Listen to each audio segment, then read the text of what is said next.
Hey YouTube, today we're taking a closer look at the BrickLink Retro Bowling Alley.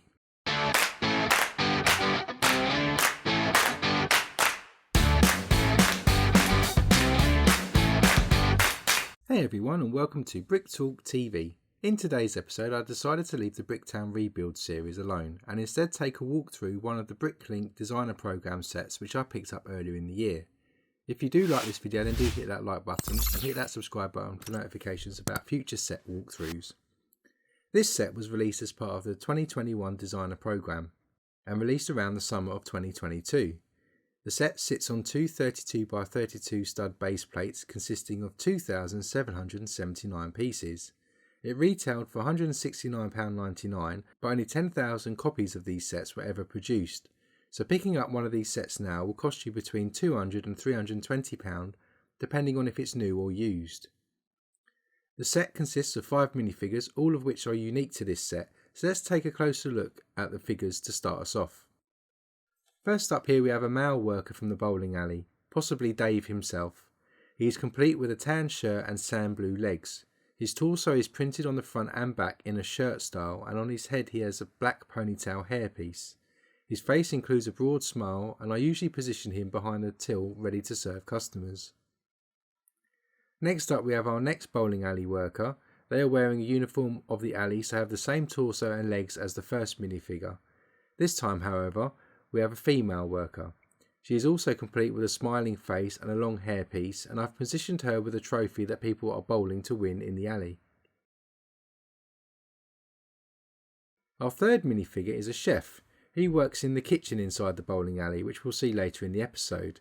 He has black legs and a standard chef torso with printed detail of his whites. He has a smiling face and large sideburns and has a chef hat on top. I've got him here with a frying pan accessory frying an egg as I have him in the kitchen in the set. Fourth up we have a small child figure that is visiting the bowling alley with his family. He has shorter legs in blue and features a printed green torso showing a hooded top and a musical t-shirt. He has a printed smile on his face and has brown hairstyle.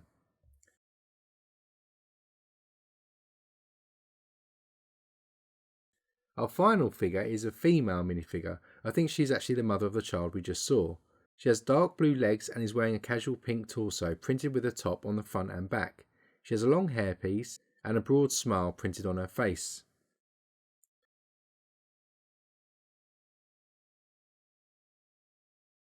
Taking a look at the outside of the bowling alley, you can see the large bowling alley sign.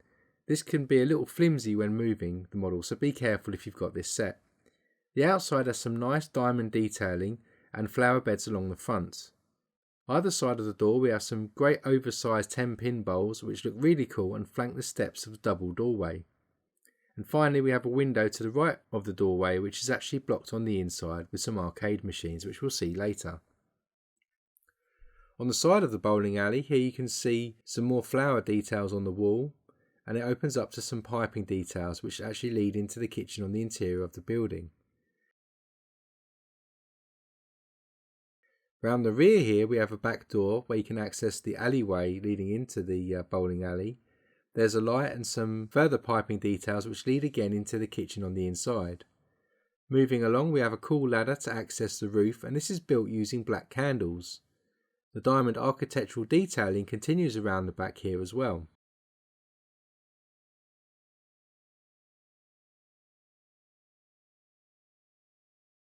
On our final wall here we have more flower details as we saw on the opposite wall, but this time we also have some ventilation detailing.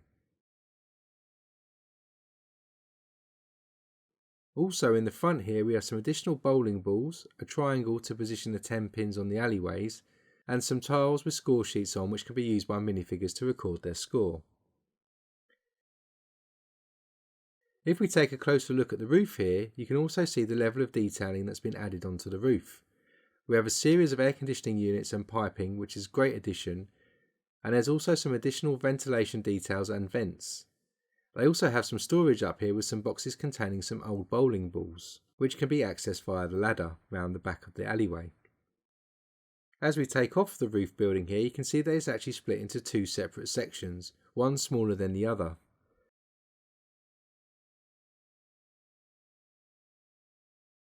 Under the larger roof here we have the 4 bowling alleys along with the gutters and bowling ball return mechanism, which doesn't actually work of course. One negative for this set is the lack of studs to hold the pins in place. They are resting on tiles, so if you move the set they'll likely fall over, as you can clearly see here, as I've got balls and bowling pins all over the place. Looking the opposite way from the alleyway, but still under the larger roof section, we have a great set of chairs in the middle. These brick built seats were a highlight for me and worth taking a look at the technique used in order to get this look. Also in the middle section we have the service desk with a staff member behind it, and a shelf of boxes of shoes just behind that. Again, these aren't stuck with studs, so they will fall all over the place if the model is moved. We also have a few mini builds of 2 ball racks where we can store the bowling balls, and a vending machine next to the main door. As we look further up underneath the small roof section, you can see here this is where the kitchen is. We have some good detailing in the kitchen for you to build, and you can see that hot dogs are already being served.